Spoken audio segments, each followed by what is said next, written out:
Hi hello வணக்கம். இது உங்கள் சிவி ஜோன். எல்லாரும் எப்படி இருக்கீங்க? இப்போ பற்றி ஒரு சம்பவம் நடந்துச்சு, சூப்பரான சம்பவம்.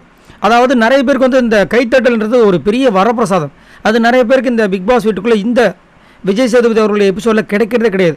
ஒரு சில பேர் கிடைச்சாலும் அது வந்து மக்கள்கிட்ட போய் சேரதும் கிடையாது. ஏன்னா அங்கேயே வந்து எடிட் பண்ணி ஒட்டி சித்தரித்து ஏதாவது பண்ணிடுவாங்க, கத்தரிப்புலாம் பண்ணி அது அங்கேயே வந்து முடங்கி போயிடும். ஸோ அப்படின்னு பார்த்தீங்கன்னா இன்றைக்கி நிறைய பேர் எதிர்பார்த்த விஷயம், முத்துக்குமாரனுக்கு ஒரு கிளாப்ஸ் வரும் அப்படின்னு எதிர்பார்த்தாங்க. ஒரு சவுண்டு வரல.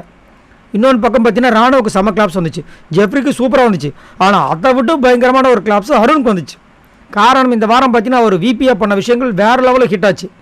சூப்பராக அந்த இம்ப்ரெஸ் பண்ண விஷயங்கள், இந்த எக்ஸ்-ஒய்ஃபை இம்ப்ரெஸ் பண்ண விஷயங்களில் வந்துட்டு அவர் வந்துட்டு ஸ்கோரை தட்டிட்டு போயிட்டார். இதில் என்ன ஹைலைட்னா, அவர் பண்ண விஷயங்களால் உண்மையிலேயே வந்து காதல் வயப்பட்டாங்க நம்ம வர்ஷினி. அதை அந்த ஸ்டேஜ்லேயே வந்து மறைமுகமாக ப்ரொப்போஸ் வர பண்ணிட்டாங்க. செம்ம சிரிப்பு எனக்கு. ஸோ அதை பற்றி கேட்கறதுக்காக வந்துட்டு இவர் ஆரம்பிக்கிறதுக்கு முன்னாடி எல்லாம் முடிஞ்ச மாதிரி இருக்குது, அப்புறம் நான் முடிச்சிட்டேனான்னு சொல்லும்போது இல்லை சார் நான் ஒருத்தர் இருக்கேன் அப்படின்னு நம்ம அருண் சொன்னபோது கொஞ்சம் கஷ்டமாக இருந்துச்சு. ஏன்னா ஒரு வாட்டியும் பார்த்தீங்கன்னா நீங்கள் விஜய் சேதுபதி அவர்களுடைய எபிசோடில் அருணை கொஞ்சம் லைட்டாக கலாய்க்கிற மாதிரி இருக்குது. அது கொஞ்சம் மாற்றிக்கலான்றது என்னோடய கருத்து. அதுக்கப்புறம் சரி சொல்லுங்கள் அப்படின்னும் போது எந்திரிச்சு அவர் சொல்ல ஆரம்பிக்கிறதுக்கு முன்னாடி நீங்கள் பண்ணது நல்லா இருந்துச்சு, சூப்பராக இருந்துச்சு சொன்ன அடுத்த நிமிஷமே இந்த பக்கம் பார்த்தீங்கன்னா கிளாப்ஸ் அள்ளுது. அப்படியே கிளாப்ஸை போட்டு தாக்குறாங்க. விசில் சவுண்டு என்ன அருணுக்கு இதான் ஃபர்ஸ்ட் டைம் நினைக்கிறேன்.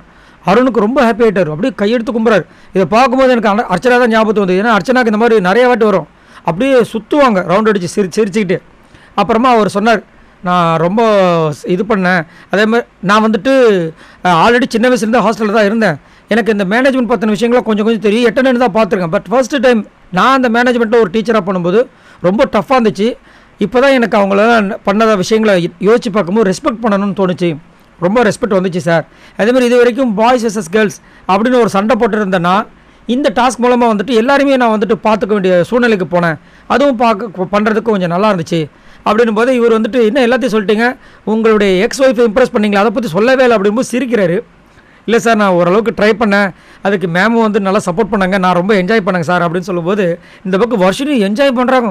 எக்ஸ்-ஒய்ஃப்னு சொல்லும்போது ஐயோ என்ன ஒப்பு தெரியலையே, இன்னும் கோடி சீக்கிரத்தில் சக்களத்து சண்டை தான் வந்துடும் போல இருக்கின்ற மாதிரி இருந்துச்சு. ஸோ யாரெல்லாம் பார்த்து ரசிச்சிங்க. அது மட்டும் இல்லாமல் ஃபர்ஸ்ட் டைம் அருணுக்கு கிடைச்ச இந்த மாஸ் கிளாப்ஸை பற்றி என்ன நினைக்கிறீங்க மறக்காமல் கமெண்ட்ஸ் பண்ணுங்கள். இதுக்கு இவர் தகுதியான ஆளா? ஏன்னா என்ன கேட்டிங்கன்னா கண்டிப்பாக தகுதியான ஒரு பர்சன். அவ்வளோ சூப்பராக வந்து இந்த வாரத்தை சமயம் யூஸ் பண்ணார். உங்களோட கமெண்ட்ஸை சொல்லுங்கள். பாய் நண்பர்களை.